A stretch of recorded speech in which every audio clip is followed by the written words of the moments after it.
As some of you may already know, my incredibly smart and handsome partner is Paul from Apologia.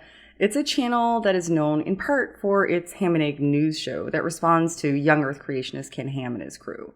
As you can imagine, I spend a painfully disproportionate amount of my time watching their Answers news show. And over the past year or so, I've noticed a marked increase in narrative construction and propagandistic positioning from Ken Ham and AIG regarding people's attraction orientations and gender expression. And I'm pretty much over it. So I'd like to go over some of their damaging nonsense, and maybe do a little bit to counter it.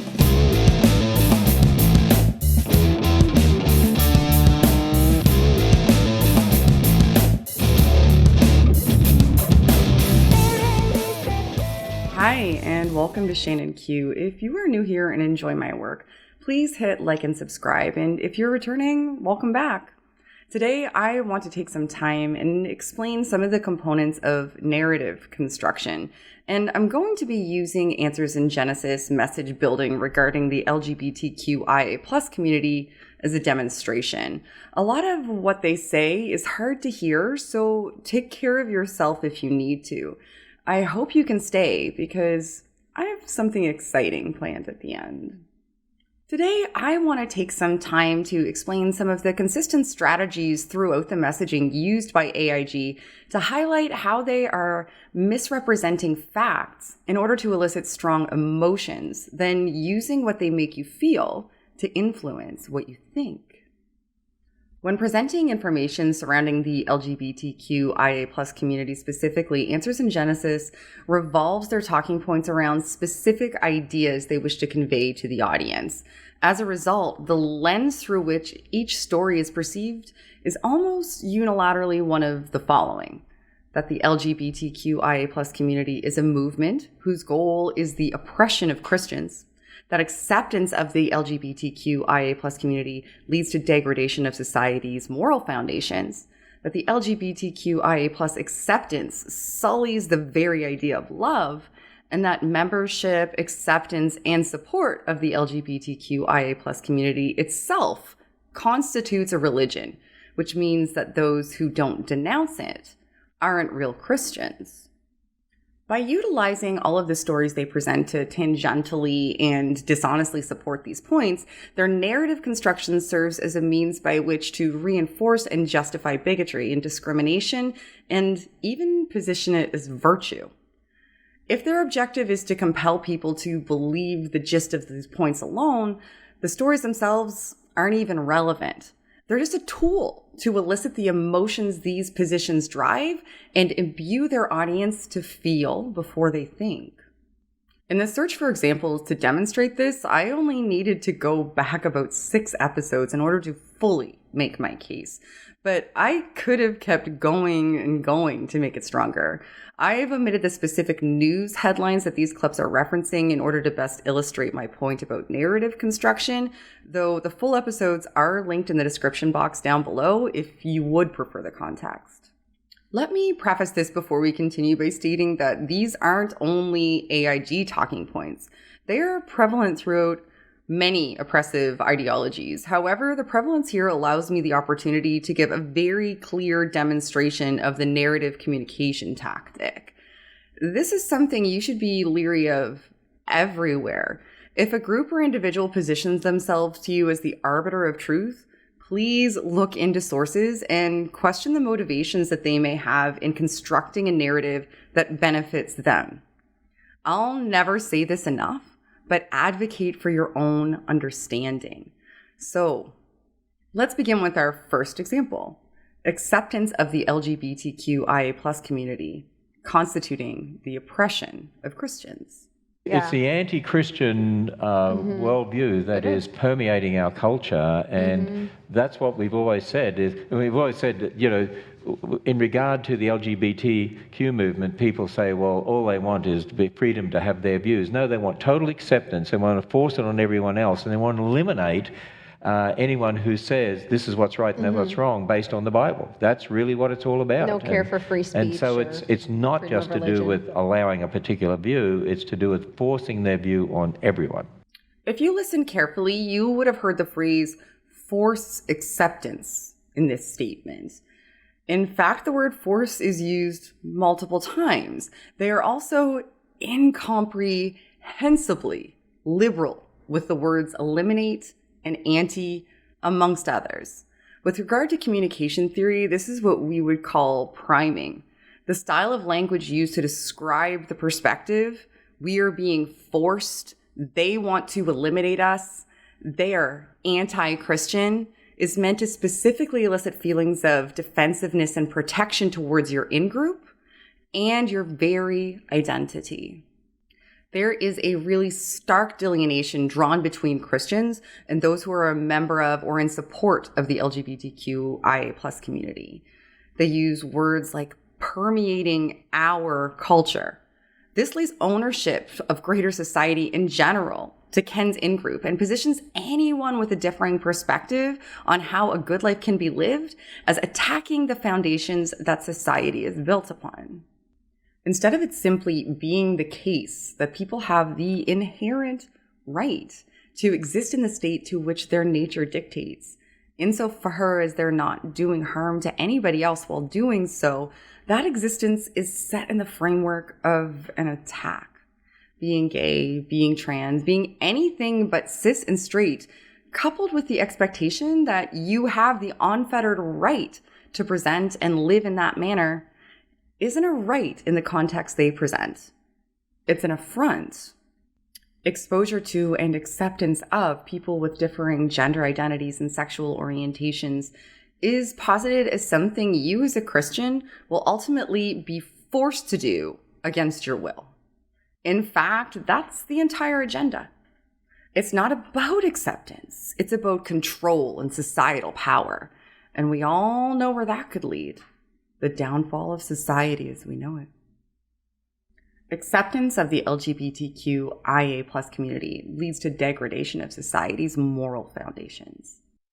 You know, it's interesting, when the gay marriage issue happened in a big way in America, one of the things that we've been saying here is, look, once you abandon God's word, anything goes.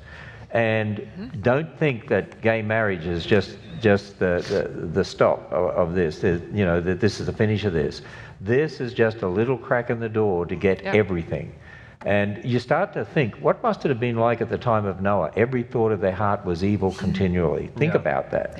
What about the Canaanites? If you read up on the Canaanites and some of those pagan cultures, the sexual perversity, the depravity, what they did to children, the stuff, I mean, it is... That rubbed off on Israel. What's that? That rubbed off on Israel. Rubbed off on Israel, and then God judged those cultures. You start to realize why God judged them, because they were so depraved. The next part of the AIG narrative construction revolves around the false and repugnant idea that acceptance of the fact that sexual orientations and gender expressions exist on a spectrum is the gateway to utter and total moral depravity and the ultimate downfall of society. The perpetuation of this component relies on more than a few patently false assumptions. The first being that consensual adult relationships are only acceptable in one entirely specific set of circumstances. The second being that any relationship deviating from that arbitrarily prescribed circumstances comparable to violent, abusive, and non-consensual encounters, and in fact, leads directly to them. And unfortunately, it doesn't matter how false this perspective is. When you're taught that deviance from prescribed behaviors are dangerous, abhorrent, shameful, and worthy of punishment, you believe it. That's what this aspect of the narrative entails. It teaches you that differences are dangerous and not to be accepted. In order to compel you to avoid or alienate or attempt to indoctrinate people who differ, Ken and people like him attempt to elicit feelings of disgust and fear and righteous indignation and superiority because, God forbid, you allowed a person to exist exactly how they are and interact with them anyway. You might actually realize that most of this shit is wrong.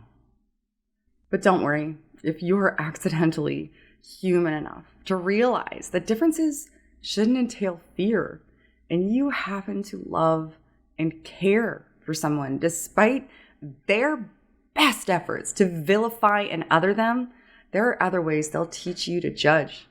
They'll even tell you that you don't know what love means. LGBTQIA+ acceptance sullies the very idea of love. When we look to God's Word, we can see that all of those things violate His created order for sexuality, that it should be one man, one woman for life in that marriage relationship, and that's the only acceptable form of that. You know, it's interesting. It says in here, you know, and you kind of quoted this, love has no gender, race, or religion, and so forth. You realize the God of the Bible is love. He's the absolute standard for love. If you actually think about other religions, should love even have a basis in some of these other religions? Like in an atheistic, materialistic worldview, which there's a number of religions that are materialistic in their outlook, if everything's material, love isn't material. So by rights, love doesn't exist in those religions. You know, they may, appeal to it, that sort of thing, but really what they're doing is borrowing from a Christian worldview. The borrowing from the Christian worldview arguments are frustrating to me from a psychological perspective. Christianity is one of many systems of analysis we utilize to interpret and cognitively incorporate information from the perceptual world. The condescension required to claim that all of reality is your own and ignore the myriad of other theological and philosophical scaffoldings that we've postulated, which have equal or better explanatory power, it's staggering, but I digress.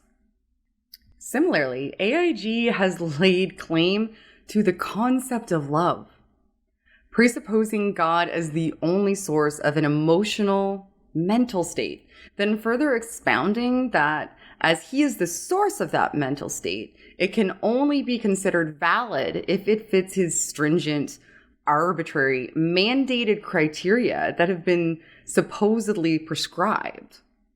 When this position is assumed, it grants the holder the ability to declare that their narrow, arbitrary definition is the pure one, the valid one, the true one. Anyone who defends or displays the ability to love from a position outside of their predetermined criteria is both written off as invalid and a threat that may influence and defile those who do adhere, which leads to their ultimate point, the point where all of their previous points ultimately ends. Membership, acceptance, and support of the LGBTQIA+ community itself constitutes a religion, which means those who don't denounce it aren't real Christians. But yeah, I mean, they've even flown the LGBT pride flags and things like that, which is sexual humanism. They're more than happy to fly those flags, but not a Christian flag, which shows the attack. The attack is on Christians. I want you to understand this. I mean, this is the battle in the culture. People are more than happy to have secular things, secular viewpoints, but as soon as something Christian pops up there, they really want to have a go at that. That's the one thing that they're just completely intolerant Which really shows it's a spiritual issue. The real battle is a spiritual battle. Yeah. That's right, everyone. If you are anything other than a cis straight person, or even if you are a cis straight person who just happens to be affirming of and an ally to non-cis straight people, you're now a sexual humanist. It doesn't matter what religion you currently think you belong to, or if you adhere to no religion at all. You're a sexual humanist now.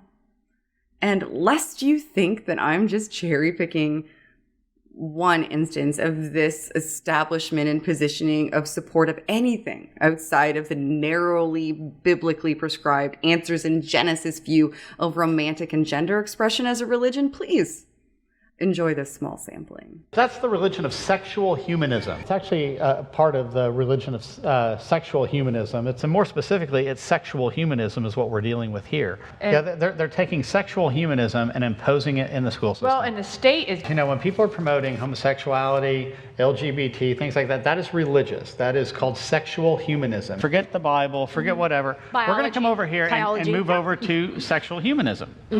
This is the road where all others naturally converge for those who assume this narrative tactic. They position otherness as wrong, dangerous, deviant, And most importantly, affirmation, acceptance, and God forbid, being a person who exists outside the narrative, that means that you can't be one of us anymore. You no longer qualify. And you should be ashamed, because their hate and judgment, those are virtues. They're righteous. And if you're not with them, you're against them. Well, guess what?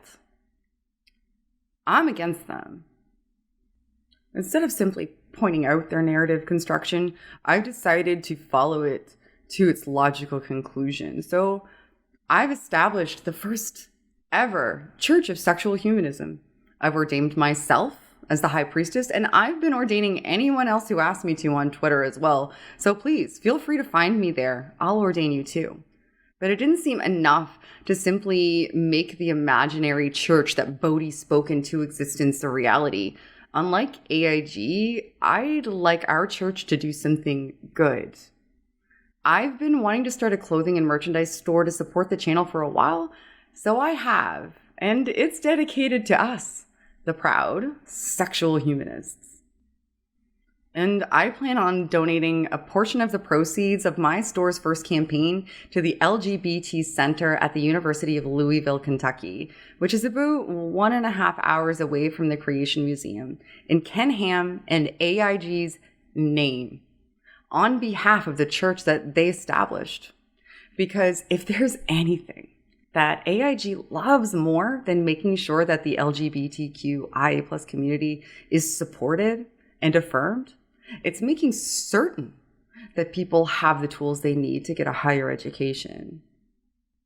If you do decide to purchase something from the store, please do me a favor and take a picture and tag Ken Ham and AIG on Twitter and let them know that because of them, a donation is going to be made to support the people that they work so hard to degrade. If you'd like to contribute, but the cool merch isn't your thing or in your budget, I've also started a PayPal pool. Every cent that goes into that pool will be included in the overall donation being made by the Church of Sexual Humanism on AIG's behalf as well. If answers in Genesis can't bring themselves to be better, let's make the world a little bit better on their behalf. Let's be better, not the same. Turn the rage into celebration that helps to break their narrative, knowing that now, because of them, someone will receive gender-affirming care, scholastic counseling, and mental health services. You never have to meet eye to eye with somebody that you choose to rise above. Thank you, everybody, for stopping by, and as always, a massive, massive thank you to all of my patrons. You guys are amazing. All of my social media links are down below in the description if you'd like to follow me on Twitter or Facebook or join the Discord. And please check out the links in the descriptions for the donation pages and the store. I really like the idea that Ken Ham might wake up one morning to, I don't know, like $1,000 donation being made in the name of his organization to an LGBTQIA+ affirming charity in his area. And there is no way that this is going to hit the algorithm and is likely probably not going to be monetized. So if you could find it in your heart to share this out so that I can make this successful, I would really appreciate it. And as always, help elevate the discourse.